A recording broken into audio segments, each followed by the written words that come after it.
Seigneur, nous sommes ici pour réfléchir à ce que tu veux, réfléchir à ce que tu as révélé dans ta parole et en Jésus-Christ. Nous sommes ici pour entendre ta voix et pour que ta parole nous affermisse, ta parole nous fortifie. Seigneur, sois avec nous, garde nos cœurs, dirige nos cœurs par ton amour et par la grâce que tu nous as donnée en Jésus-Christ. Amen. Veuillez vous asseoir.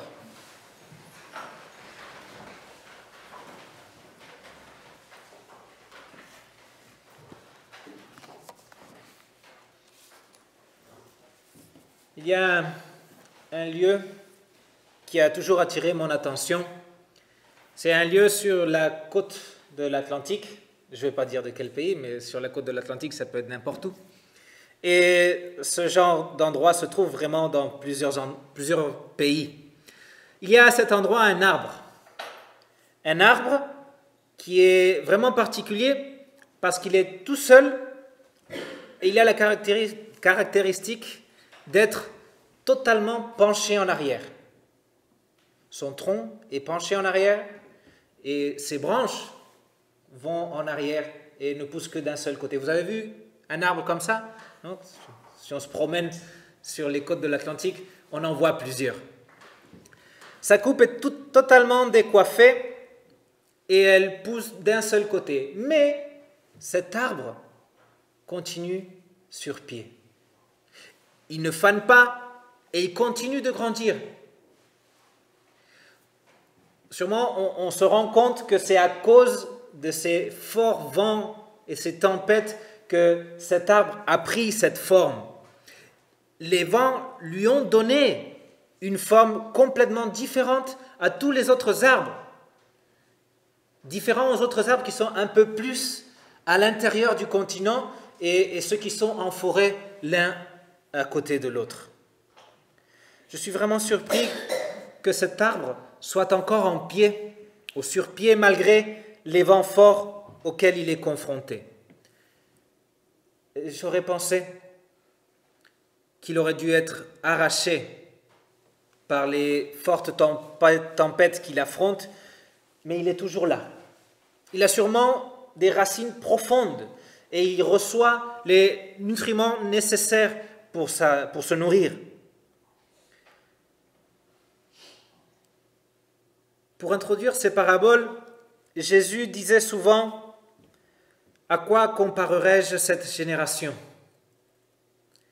Suivant son style, je dirais « Les enfants de Dieu sont comme des arbres. » Et on va faire un petit peu cet exercice de parabole. Il est vraiment difficile de se maintenir debout face à l'adversité. Nous résistons une fois, nous résistons 2 fois, nous résistons 3 fois, et nous devons résister et résister encore et encore. Des adversités de tout genre. Quand on pense à l'adversité, la définition d'adversité peut être situation malheureuse de celui qui a éprouvé des revers. C'est quand la vie te donne une gifle. C'est le sort contraire à ce que nous désirons, à ce que nous projetons pour notre vie. Une situation malheureuse, un revers. Les adversités, les situations malheureuses et les revers ne sont pas étrangers aux chrétiens. On a parfois cette fausse idée que les chrétiens ne devraient subir aucun revers, qu'ils ne devraient subir ou vivre aucune situation malheureuse. Si nous lisons le début du psaume 1, nous pourrions penser que c'est ainsi, que l'adversité ne devrait jamais se présenter dans la vie d'un enfant de Dieu. Le psaume 1, versets 1 à 3 dit « Heureux l'homme qui ne marche pas selon le conseil des méchants, qui ne s'arrête pas sur la voie des pécheurs et qui ne s'assied pas en compagnie des moqueurs, mais qui trouve son plaisir dans la loi de l'Éternel et qui la médite jour et nuit. Il est comme un arbre planté près d'un courant d'eau qui donne son fruit en sa saison et dont le feuillage ne flétrit point. Tout ce qu'il fait lui réussit.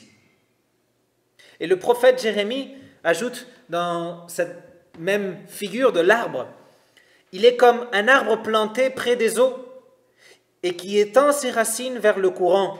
Il n'aperçoit point la chaleur quand elle vient et son feuillage reste vert. Dans l'année de la sécheresse, il n'a point de crainte et il ne cesse de porter du fruit. Ces promesses sont réelles. Notre Dieu dit la vérité. Notre Dieu n'est pas un menteur. Il y a une vie pleine et sans aucun revers pour ceux qui ne se laissent pas séduire par le péché, pour ceux qui ne se laissent pas mener par le péché. Il y a une vie pleine et sans revers pour ceux qui prennent plaisir à méditer dans la parole de Dieu jour et nuit. Qui de nous médite jour et nuit dans la parole de Dieu avec un grand plaisir, sans jamais se laisser aller, sans jamais chuter dans l'erreur? Seulement celui qui est capable d'affirmer qu'il est fidèle à Dieu jour et nuit, celui qui peut affirmer qu'il n'a aucune mauvaise pensée, celui-là peut réclamer cette vie pleine et sans aucune adversité. Qui de nous peut le prétendre? Qui de nous pense qu'il a le droit de réclamer quoi que ce soit à notre Dieu? Celui qui pense de cette façon, en réalité, il n'a pas vraiment pris le temps de méditer sur la parole de Dieu nuit et jour. Celui qui pense être en droit de réclamer quoi que ce soit à Dieu doit premièrement s'examiner face à la loi. Et il doit se trouver lui-même parfait. Si quelqu'un d'entre nous pense de cette façon, pense qu'il est parfait, pense qu'il mérite de la part de Dieu une vie pleine et parfaite, je pense qu'il y en a plusieurs ici qui pourraient lui rappeler un péché, un minimum péché qu'il ait commis. Alors, devant Dieu, prenons quelques secondes en mémoire de notre orgueil décédé. Je reprends ce que je disais tout à l'heure. On pense souvent que les chrétiens ne devraient subir aucun revers, qu'ils ne devraient vivre aucune situation malheureuse. Et c'est complètement faux. Parfois, quand on vit des situations malheureuses, ou on vit des revers dans notre vie, même les plus mûrs dans la foi arrivent à douter de la fidélité de Dieu. Jésus a dit, « Je vous ai dit ces choses afin que vous ayez la paix en moi. Vous aurez des tribulations dans le monde, mais prenez courage, j'ai vaincu le monde. » C'est dans l'évangile de Jean chapitre 16. Jésus nous rappelle que dans ce monde, nous devrons affronter des adversités. Nous voudrions bien être un arbre verdoyant qui ne subit aucune souffrance, mais ce n'est pas possible. Nous devons croire la parole de Dieu et savoir que nous allons subir des revers, que nous allons vivre des situations malheureuses. Ne nous trompons pas nous-mêmes, mais soyons prêts, soyons réalistes. Notre arbre va être secoué. Les adversités se trouvent tout au long de notre vie, des maladies, des pertes, des ruptures, des frustrations, des déceptions, toutes sortes de revers qui se présentent. Et quand nous faisons face à ces situations malheureuses, nous avons souvent envie d'abandonner. l'accumulation de revers dans notre vie, l'accumulation de moments pénibles nous pousse souvent à vouloir baisser les bras. Cette accumulation de revers nous consterne et parfois nous rend perplexes, même au plus mûrs dans la foi. Nous sommes traversés par cette pensée « ça suffit », qui a dit un jour « ça suffit, je n'en peux plus, ça suffit, je n'en veux plus ». Quand les coups se succèdent, nous avons du mal à nous relever. Et c'est difficile de se remettre debout quand on est tombé. Le mieux, évidemment, ce serait de ne pas tomber si bas. Nous faisons appel à toutes nos forces et on essaye d'être optimiste, on essaye de voir la vie d'une façon positive. Nous cherchons des forces là où on pense qu'il y en a. Nous avons le désir de nous maintenir debout, mais le désir ne suffit pas toujours. L'arbre dont je faisais mention au début, celui qui est penché d'un côté, il ne tombe pas car il est bien planté. Nous voudrions, nous aussi, être bien plantés face à tout. Mais le fait que cet arbre ne tombe pas ne veut pas dire qu'il ne souffre pas les inclémences du temps et du climat. Il a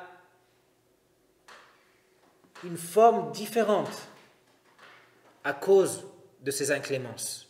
Il a une forme différente à cause de ce qu'il a dû subir pendant sa vie. Nous aussi, nous sommes comme nous sommes à cause de ce que nous avons subi tout au long de notre vie. Il y a eu des situations qui nous ont fait souffrir, il y a eu des situations qui nous ont blessés, qui nous ont fait du mal, il y a des situations qui nous ont marqués.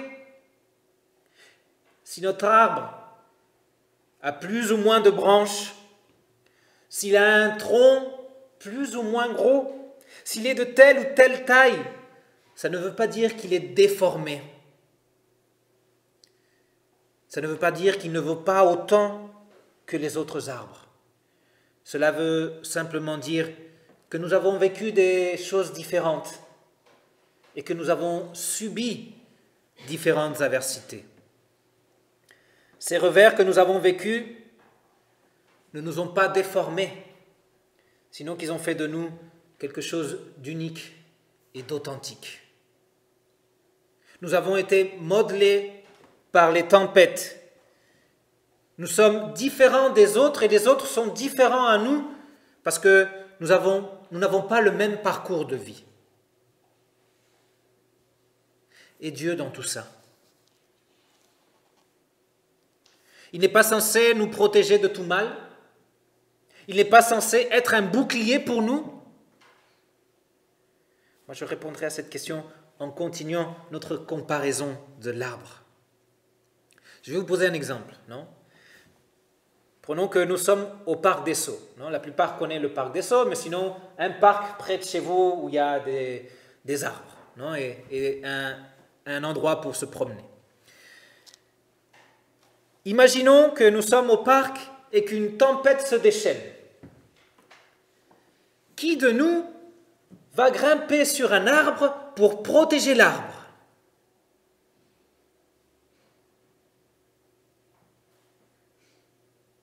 Nous ne grimpons pas tout en haut d'un arbre pour ouvrir notre parapluie pour que les branches et les feuilles de l'arbre ne se mouillent pas. Si on voit quelqu'un faire ça, on va penser qu'il est fou, il n'est pas dans son esprit. Ou alors il aime beaucoup cet arbre. Quand une tempête se déchaîne, nous cherchons plutôt l'arbre le plus grand du parc pour nous mettre à l'abri. Cependant, même si nous sommes à l'abri de l'arbre, la tempête ne s'achève pas. Nous espérons que l'arbre tienne le coup jusqu'à la fin pour que nous puissions sortir sains et saufs de la tempête. Néanmoins, ce que nous avons pu éviter de la tempête, c'est l'arbre qui l'a reçu. Où est Dieu quand je souffre Que fait-il? Le jugement divin est une tempête. Elle est prête à se déchaîner sur l'humanité à cause du péché. Cette tempête, il n'y a pas d'abri pour éviter cette tempête du jugement divin. Nous étions tous exposés aux ravages que causerait ce jugement. Mais notre Seigneur Jésus-Christ est venu à nous, non pour chercher un endroit pour se mettre à l'abri, sinon pour devenir notre abri, pour être cet arbre protecteur sous lequel nous pouvons être délivrés des ravages de la tempête. Jésus-Christ est venu nous chercher pour nous protéger, comme ce fou qui monte un arbre avec un parapluie pour le protéger de la tempête. Mais ce n'est pas parce qu'il est fou, sinon parce qu'il aime cet arbre. C'est de l'amour de la part de notre Seigneur. De l'amour pour celui qui ne pouvait pas échapper de la tempête, de l'amour pour celui qui allait périr sous cette tempête. La tempête du châtiment divin devait se déchaîner et c'était inévitable. Jésus n'a pas fait que cette tempête s'éloigne de lui. Jésus n'a pas fait disparaître cette tempête. Il a en effet pris notre place sous la tempête pour que nous puissions nous abriter en lui. Jésus a été foudroyé. Jésus a été arraché de la terre par la tempête du jugement divin. Il s'est levé sur la croix pour recevoir ce jugement, pour recevoir le châtiment de Dieu. Une tempête concentrée, cette tempête la plus grande et ravageuse de tous les temps. Il n'a pas résisté à la tempête. Il l'a subie. Et ça lui a coûté la vie. Il le savait. Il savait que s'interposer entre le jugement de Dieu et nous, les coupables, ça allait lui coûter la vie. Et il l'a quand même fait. Il l'a fait car il savait que de cette façon, il allait nous sauver. Il allait nous délivrer de notre sort. Il allait nous délivrer d'une mort certaine. Il s'est offert à la mort. Il s'est sacrifié pour nous éviter le pire. Jésus-Christ s'est converti en notre Sauveur. Grâce à lui, nous avons survécu la tempête destructrice. Grâce à lui, grâce à sa mort, Dieu ne prend plus en compte nos péchés.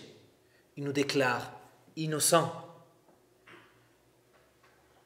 La tempête de Dieu est passée. Jésus-Christ nous en a délivrés. Puis cet arbre qui a été foudroyé, cet arbre qui a été arraché, a été restauré. Jésus-Christ est ressuscité des morts.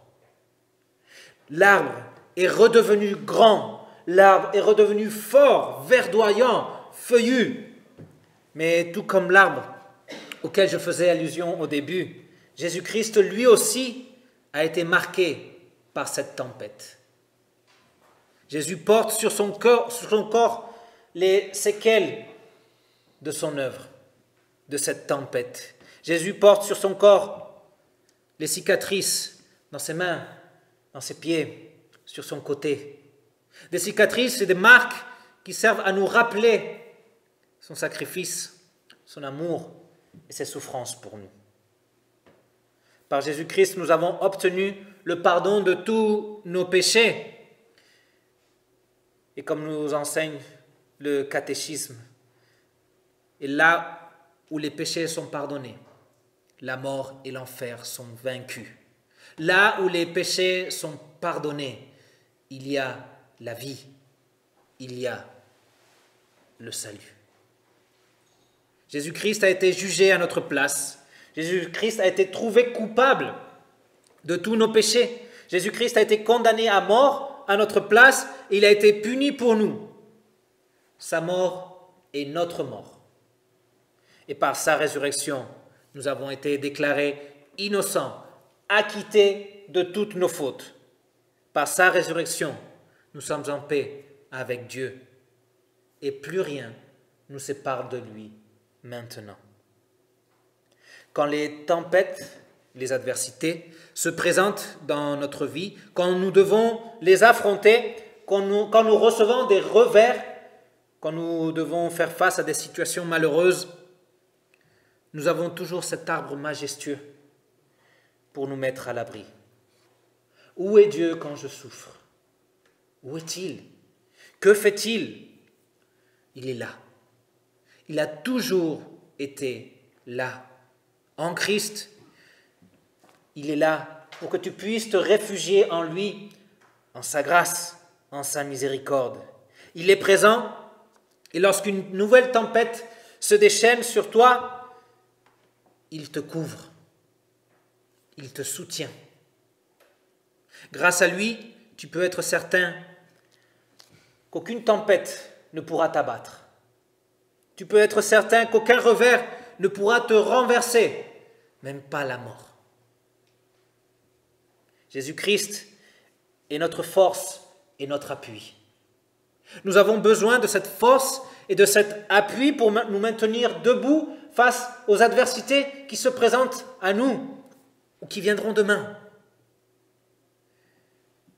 Veux-tu cette force? Veux-tu rester debout? Les adversités continueront tout au long de notre vie. Des maladies, comme je disais aujourd'hui, des ruptures, des frustrations, des déceptions,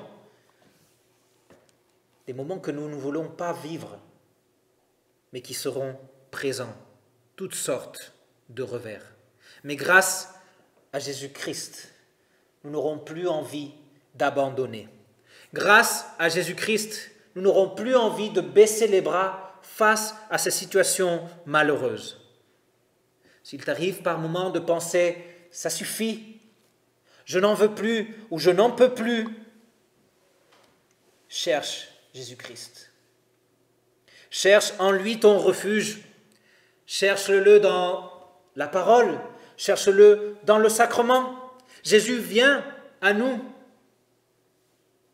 Il vient à nous aujourd'hui, dans la Sainte Seine, pour nous affirmer, pour que nous puissions croire qu'il sera là, qu'il est présent et qu'il est notre abri, notre force. Souviens-toi de ce qu'il a fait pour toi. Souviens-toi qu'il est vivant. Souviens-toi qu'il est proche. Souviens-toi qu'il agit toujours en notre faveur. Les adversités ne disparaîtront que lorsque nous entrerons à la gloire promise. Pendant que nous sommes ici encore, tout en attendant le salut éternel, faisons toujours confiance à notre Seigneur. Faisons toujours confiance à celui qui s'est offert pour nous couvrir, à celui qui s'est offert pour nous sauver. Déployons nos racines en son amour, déployons nos racines en sa grâce, afin de résister toutes les tempêtes. Regardons toujours cet arbre majestueux qui est notre Seigneur Jésus-Christ. Regardons toujours cet arbre qui a les traces de la souffrance. Et remettons nos souffrances à celui qui peut et qui veut les soulager. Je finirai avec cette promesse de Dieu dans Ésaïe chapitre 58, une promesse qui nous mène à la confiance et à l'espérance. L'Éternel sera toujours ton guide. Il rassasiera ton âme dans les lieux arides et il redonnera de la vigueur à tes membres. Que cette promesse soit une réalité pour chacun de vous. Amen. La paix de Dieu, qui surpasse toute intelligence, garde vos pensées, garde vos cœurs en Jésus-Christ, notre abri, celui qui s'est mis au-dessus pour être notre bouclier dans toutes nos tempêtes, celui qui s'est offert pour nous donner la vie éternelle. Amen.